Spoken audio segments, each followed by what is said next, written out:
الحمد لله نحمده ونستعينه ونستغفره ونؤمن به ونتوكل عليه ونعوذ بالله من شرور أنفسنا ومن سيئات أعمالنا من يهده الله فلا مضل له ومن يضلل فلا هادي له ونشهد أن لا إله إلا الله وحده لا شريك له ونشهد أن سيدنا ومولانا محمد عبده ورسوله اللهم صل على سيدنا محمد الفاتح لما أغلق والخاتم لما سبق ناصر الحق بالحق والهادي إلى صراطك المستقيم وعلى آله حق قدره مقدار العظيم. قال الله تعالى في كتاب العزيز بعد أعوذ بالله من الشيطان الرجيم بسم الله الرحمن الرحيم يا أيها الذين آمنوا ادخلوا في السلم كافة.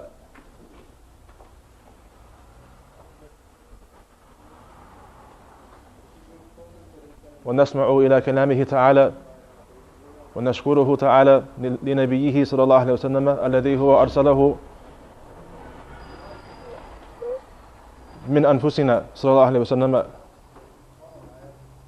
We thank Allah subhanahu wa ta'ala that He sent down the revelation to us in the form of Rasulullah sallallahu alaihi wasallam, and the way that He sent it down and who He sent it to and the paradigm that it was sent to. It leaves us no option but to embrace and to love the message of Allah subhanahu wa ta'ala, even though it might be something that's difficult for us to bear, simply because of the charisma and the love and the presence and the beauty and the magnanimity, the sublimity of Rasulullah sallallahu alaihi wasallam. Anyone who reads him will understand quickly that his beauty surpassed that of Sayyidina Yusuf alayhi salatu wasalam. Sayyidina Yusuf alayhi salatu wasalam's beauty was something that was not it was perfect in terms of a prophet, but it wasn't perfect in terms of Rasulullah sallallahu alaihi wasallam. Because the beauty of Sayyidina Yusuf alayhi salatu wasalam, his beauty was such that it was, they say it had malaha. It was a beauty that was elegant, but it wasn't a beauty that had sublimity inside of it. And for that reason, Sayyidina Yusuf alayhi salatu wasalam had difficult time keeping females away. Whereas Rasulullah sallallahu alaihi wasallam, he had his beauty, his physical beauty was more beautiful than that of Sayyidina Yusuf alayhi salatu wasalam. And it said about him that had the women of Zulaykha, which were around Sayyidina, which were in the time of Sayyidina Yusuf, had they seen the Messenger alayhi salatu wasalam, they would have cut their hearts instead of their hands. But Rasulullah sallallahu alaihi wasallam, he had an awe-inspiring presence that was such that at first, when you first saw him, you would be awe-inspired. But if you spent time with him, you would fall in love with him sallallahu alaihi wasallam. This is why Bara ibn Azib, one of the Sahaba, he said that if I wanted to ask the Messenger of Allah, Allahumma salli wa sallim barak alayhi, if I wanted to ask him a question, he said I would wait 2 years. I would postpone asking him sallallahu alaihi wasallam 2 years because of the awe that was inspired in my heart in his presence. But none of that warded people away, because the Prophet sallallahu alaihi wasallam was the perfect mixture of Jamal and Jalal, the perfect mixture of might and beauty sallallahu alaihi wasallam. He is the one that Allah Ta'ala sent down the perfect book, which there is no doubt, and the book which corrects all the books that were changed before, corrects and puts human beings back as a reality on the planet, back on fitra, back on the natural inclination. To know, فَعْلَمْ أَنَّهُ لَا إِلَهَ إِلَّا اللَّهِ فَعْلَمْ أَنَّهُ لَا إِلَهَ إِلَّا اللَّهِ فَعْلَمْ أَنَّهُ لَا إِلَهَ إِلَّا اللَّهِ. So know that there is no God but God. لا نافع إلا الله لا ضر إلا الله. There is no benefactor except Allah. There is no harmer except Allah. لا خالق. There is no creator إلا الله. There is no destroyer but Allah. There is no raiser but Allah. No debaser but Allah. There is no one who brings close but Allah. No one who pushes away but Allah. There is none who knows but Allah. There is none who causes ignorance in others but Allah. There is none who informs but Allah. There is none who gives but Allah. None who takes but Allah. There is none who creates joy in the heart but Allah. And there is none who inspires sadness in the heart but Allah. There is no doer. La fa'ila illallah. There is no doer but Allah. And every heart knows this. You will not find an atheist. You will not find a mushrik. You will not find someone who is agnostic in a crashing airplane. Islam is that moment. Islam is that moment, that certainty, that reality that you can bet on if it was permissible. As sure as I'm standing on this minbar, as sure as you're sitting on that ground, as sure as more sure than that, Allah is the one sustaining me on this minbar. Allah is the one keeping the roof high. Allah is the one maintaining the columns. La ilaha illallah. La ilaha illallah. La ilaha illallah. There is no God, nothing can do but Allah subhanahu wa ta'ala. There's no God but Allah in Senegal. There's no God but Allah in America. There's no God but Allah in the White House. There's no God but Allah in Guantanamo Bay. There's no God but Allah in any atom in the universe. In the spaces between the atoms in the universe, La ilaha illallah. In the microscopes, they look at the atoms with La ilaha illallah. In the hand of the one holding the microscope, La ilaha illallah. When that scientist is thirsty and he wants to get something to drink and he reaches for a glass of water, that water that quenches the thirst for the scientist been working all day trying to prove there's no God, La ilaha illallah. He puts the benefit of water inside of the water for that individual, even though he would try to prove he doesn't exist. And if Allah wanted, and may Allah save anyone from harm, He can make it into fire. So when he drinks it, it's liquid, but it burns him like fire. And the opposite is true. Read the story of Sayyidina Ibrahim alayhi salatu wasalam. The son benefits from Allah. Rather, the son is benefiting by Allah. The automobile is driving by Allah. Everything is operating and subsisting and existing off of this reality that we know. Allah Ta'ala said, قُلْ هُوَ اللَّهُ أَحَدٌ. Say He is Allah, He is Ahad. قُلْ هُوَ اللَّهُ أَحَدٌ. And He said it to Rasulullah, Allahumma salli wa sallim wa barak alayh. And listen to how He said it. He said to him, قُلْ. What does that mean? It means say. What response can he have other than to say, I hear and I obey? Because he's the messenger of Allah, sallallahu alayhi wa sallam, the perfect slave. Subhanalladhi asra bi abdi. Praise is glorified is He who took His slave on a night journey. He sent revelation to His slave. And why was He given that title? Because he surpassed 3 different, if not more, levels of total surrender to Allah subhanahu wa ta'ala, because he knew and realized and lived every word of what you and I understand to be the fact in a theory. And inshallah, in our hearts, he lived it, he walked it, he breathed it. He was the Quran, his character was the Quran. In other words, his attributes were Quranic, sallallahu alayhi wa sallam.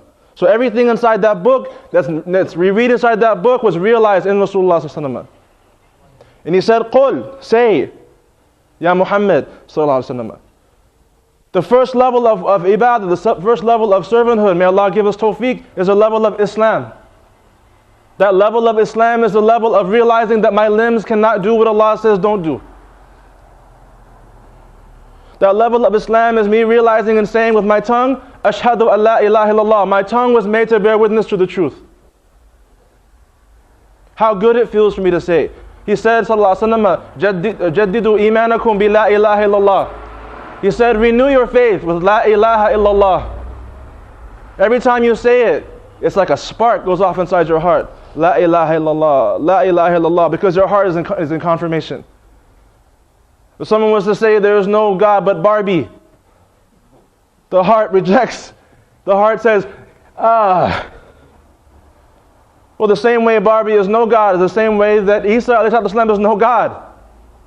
The same way that anything in creation is no God, and the heart knows this. وَنَفَخْتُ فِيهِ مِنْ رُوحِي. And we breathe to Him from the soul that we owned. The soul knows its Lord. The soul is constantly returning back to its Lord subhanahu wa ta'ala. So when you say La ilaha illallah, you're telling the soul about its home.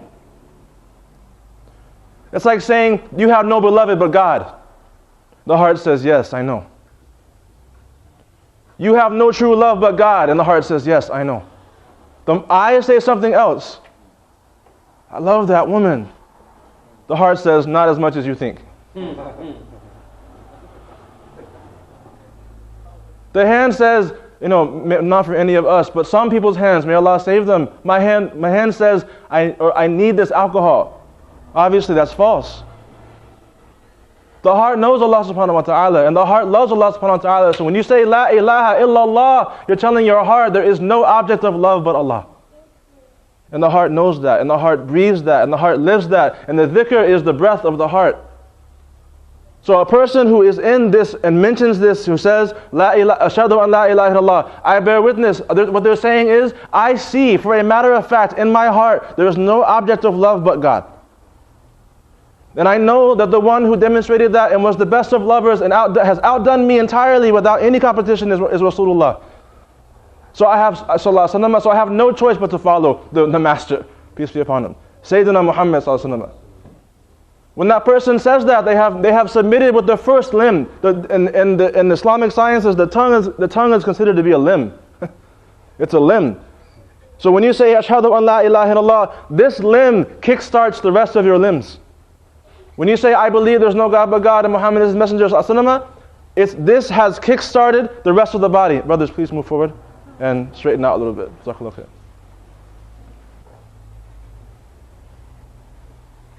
That's why you read in the hadith, when you wake up in the morning, the first thing to happen is that the limbs actually cry out to the tongue. And they say, fear God regarding us.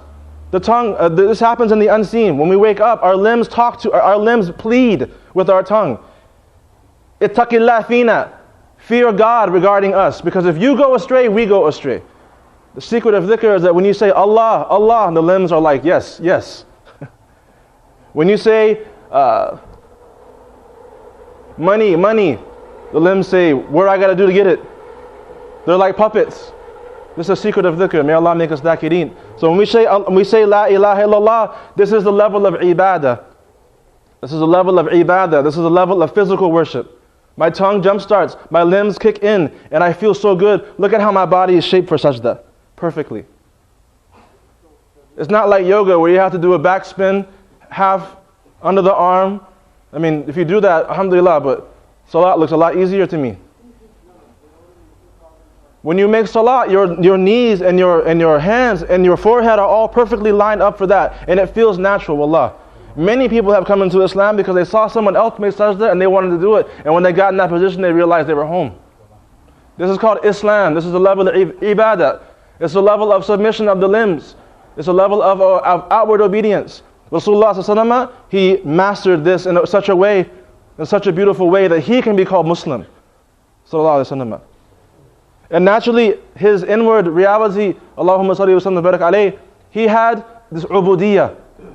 He had this sense of slavehood, a state of slavehood, a state of turning over, a state of surrendering, a state of giving in entirely, a state of constant ruju', a constant return to Allah.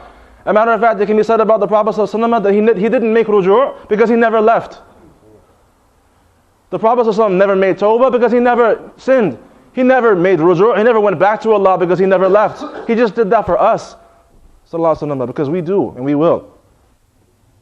And that inward reality, this ubudiyah, is called the level of iman. People who are in this place, they're mu'mineen. May Allah make us mu'mineen. And of course, he mastered, he laid out the pathway for this. And the highest level that he received, that he had, that he showed us, is a level of abuda.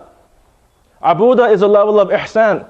It's where you worship Allah as if you see Him, and if you can't, know that He sees you. It's a place where, in qualitatively speaking, a person is so much in a state of worship with Allah, they don't recognize their own state anymore. They're so turned to Allah, they don't realize that they're turned. They have a difficult time saying ana. They have a difficult time saying me.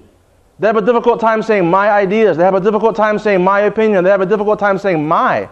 They have a difficult time saying the and my. Because when they say that, they feel that they're putting themselves before Allah subhanahu wa ta'ala. And that's exactly what Shaitan did when he said, Ana khayrun minhu. I am better than him. They've reached this level that they wouldn't even go as far as to assert their own personality, their own existence before Allah subhanahu wa ta'ala. This is a level of ihsan. Now that level of ihsan is really just a turn back, because we all know, and we were there, our hearts were there, our soul was there worshiping Allah before we came into this world. You ever met somebody and you realize that you feel some kind of camaraderie with this person, but you don't know how, and you say, SubhanAllah, I feel like I met you before.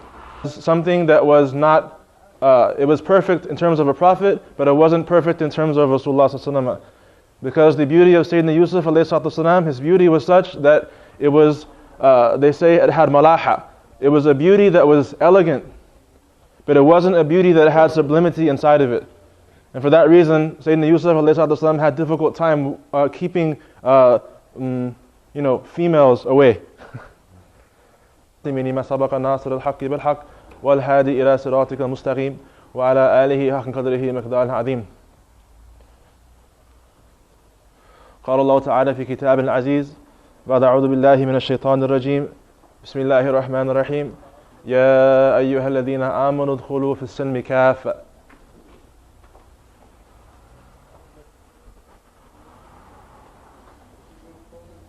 ونسمع إلى كلام الحمد لله نحمده ونستعينه ونستغفره ونؤمن به ونتوكل عليه ونعوذ بالله من شرور أنفسنا ومن سيئات أعمالنا من يهده الله فلا مضل له ومن يضلل فلا هادي له ونشهد أن لا إله إلا الله وحده لا شريك له ونشهد أن سيدنا ومولانا محمد عبده ورسوله. اللهم صل على سيدنا محمد الفاتح لما أغلق والخاتم تعالى ونشكره تعالى لنبيه صلى الله عليه وسلم الذي هو أرسله من أنفسنا صلى الله عليه وسلم. We thank Allah subhanahu wa ta'ala that He sent down the revelation to us in the form of Rasulullah sallallahu alaihi wasallam, and the way that He sent it down and who He sent it to and the paradigm that it was sent to. It leaves us no option but to embrace and to love the message of Allah subhanahu wa ta'ala, even though it might be something that's difficult for us to bear, simply because of the charisma and the love and the presence and the beauty and the magnanimity, the sublimity of Rasulullah sallallahu alaihi wasallam. Anyone who reads him will understand quickly that his beauty surpassed that of Sayyidina Yusuf alayhi salatu wasalam. Sayyidina Yusuf alayhi salatu wasalam's beauty was